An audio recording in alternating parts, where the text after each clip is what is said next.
Greetings and welcome to another LGR laptop thing. This time around we've got this delightful beige beastie, a Packard Bell 810-400 series known as the Statesman. It may not look like much, but this thing cost a whopping $2,400 when it hit store shelves around January of 1994, or about $4,200 adjusted for inflation.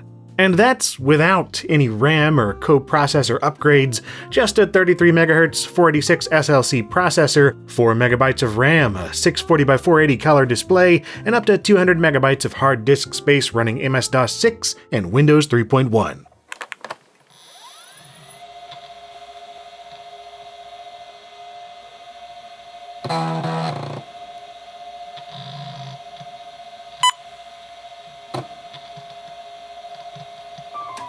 Shout out to longtime LGR viewer Justin for donating this one he found at a thrift store a while back, as it's one of those machines that wasn't on my collecting radar at all. And now that I have one and have spent the last couple weeks going down a retro tech rabbit hole, I'm rather happy to have a Statesman. Because for starters, dude, that name, The Statesman. How snobby is that? Packard Bell may have been known for their budget-minded computers, but that didn't stop them from choosing the yuppiest of names. Same with the Statesman's smaller sibling, the Diplomat, a tiny-for-the-time sub-notebook that was arguably the more exciting offering in '94. Making computers as small and lightweight as possible was the new hotness in the mid-90s, and while the Diplomat fit that bill, the Statesman, despite its relatively compact size, it weighs in at 6 pounds 9 ounces, just shy of 3 kilograms. Not that the design of the Statesman or the Diplomat could be fully attributed to Packard Bell, as they were both rebadged offerings from Zenith Data Systems. The Statesman was Control-C, Control-V'd from the ZDS Z-Star 433, the most notable difference being the logo on the case and the retailer selling it. Yeah, Packard Bell and Zenith Data Systems had quite the close relationship in the early 90s, leading to them acquiring ZDS for $650 million in 1996, in what was the PC industry's largest ever merger at the time.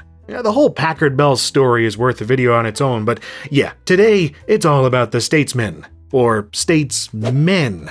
This is getting out of hand. Now there are two of them. Really, I just grabbed this other one for the power supply and the spare parts, but lo and behold, it works perfectly fine after you remove or disable the battery. If you leave its 1700 mAh nickel-cadmium battery in there when it's dead, these Statesmen won't power on at all, and get stuck in a faulty charge loop.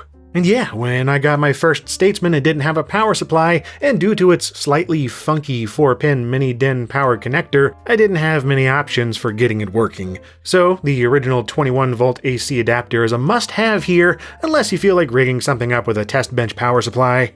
The rest, though, is all mercifully standard stuff, starting around back with a parallel printer port, a 9-pin serial port, and a 15-pin VGA output port for external displays.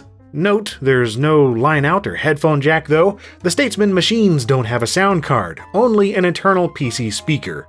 It kinda looks like it'd have stereo speakers above the keyboard near the power button and brightness contrast controls, but nope, they're only half cosmetic cooling vents. Oh, and look at this cute little button below the LCD screen. You're not meant to press it, it's just how the computer knows the top is closed so it can turn off the monitor. Cheap, but effective. I approve.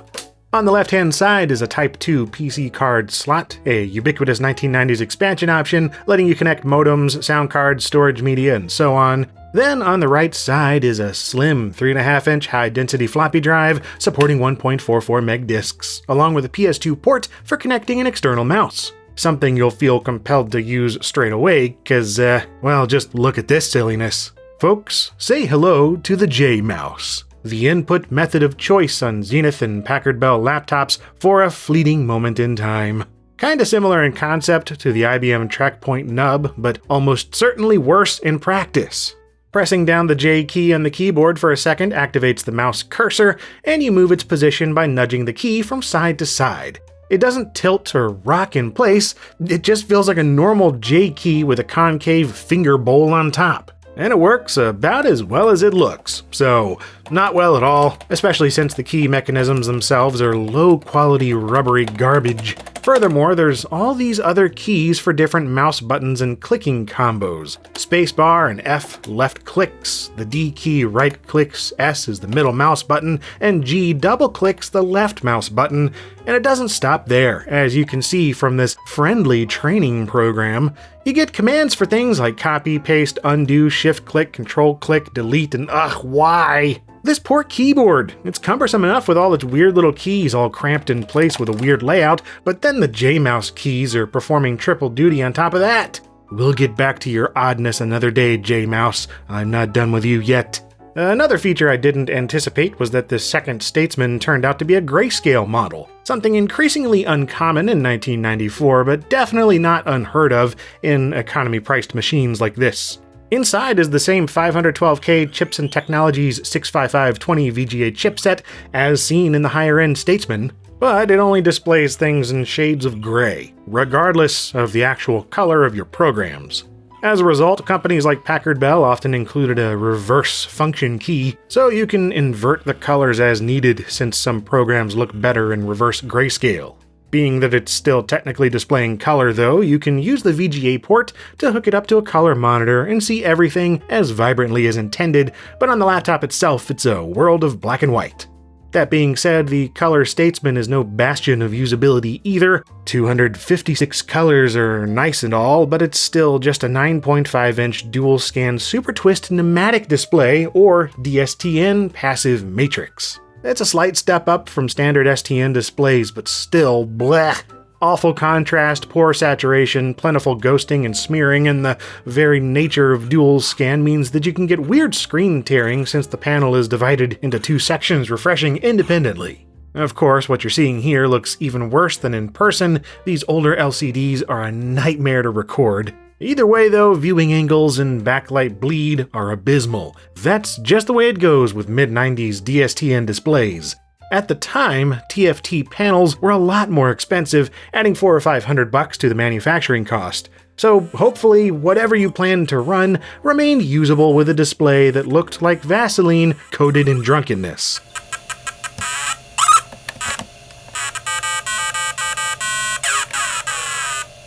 However, there's one thing the Statesman uses that was both affordable and capable, and that was the CPU inside made by the Cyrix Corporation. Cyrix. Now that's a name I've not heard in a long time. Throughout the 90s, they were constantly throwing wrenches into the Intel x86 market, beginning with their FastMath coprocessors and PIN-compatible 386 CPUs. Packard Bell made use of each of those in the Statesman, with the confusingly named 486 SLC being the processor of choice. Yeah, despite the name, it's actually a souped-up 33 MHz 386 of sorts with on-chip L1 cache and 486 instructions. That's on the original Statesman though. It got better in 1994 with the Statesman Plus, which is actually what my color model is right here. The Plus was upgraded with a Cyrix 486 SLC2 rated at 50 MHz, otherwise everything else remained the same. It still accepted a coprocessor, the aforementioned Cyrix FastMath, which was their version of the Intel 8387. One that reportedly performed twice as fast as Intel's in some cases. I'd test that out, but I don't have one of those yet. What I will test though is Top Bench, so we can see what kind of performance we're getting out of that 386-based SLC2 CPU. Sure enough, it earns a score of 64, right in line with 30 MHz Intel 386SX and below what you'd get on an Intel 486SX at 50 MHz. So not blazing fast, but it cost less than the competition, ran a lot cooler, and required less power, making it ideal for laptops. Especially for one spec'd the way this one is, with a color passive matrix display and 12 MB of RAM.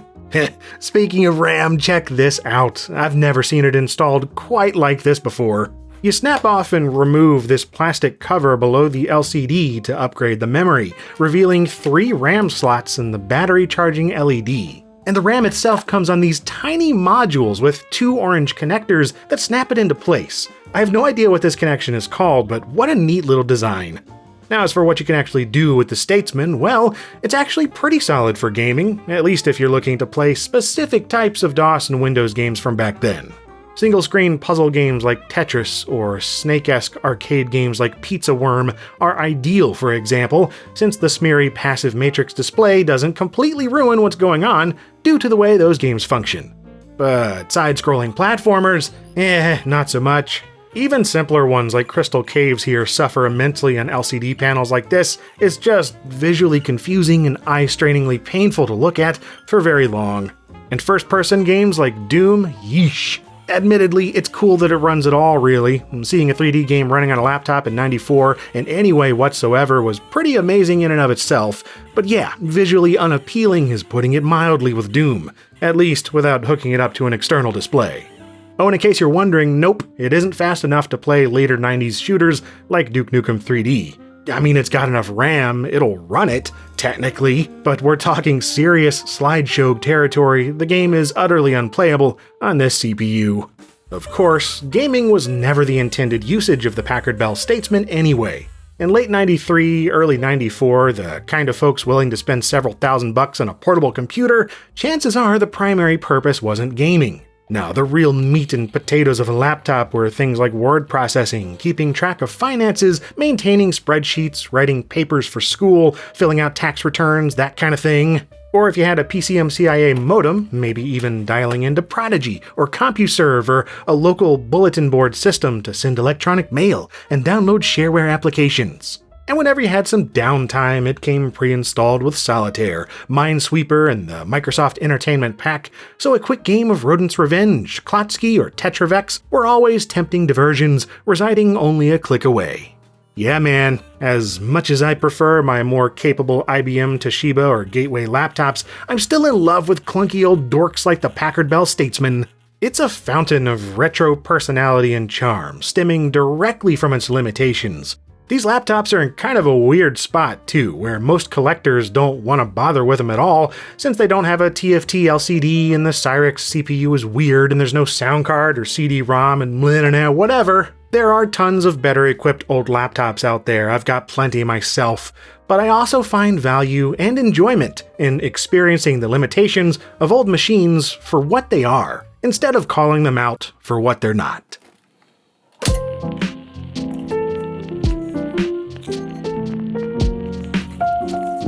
And if you enjoyed this 90s computing retrospective, well then, welcome home. I post new LGR videos each week on old computers, software, games, and yeah, there's plenty more where this came from. And as always, thank you very much for watching.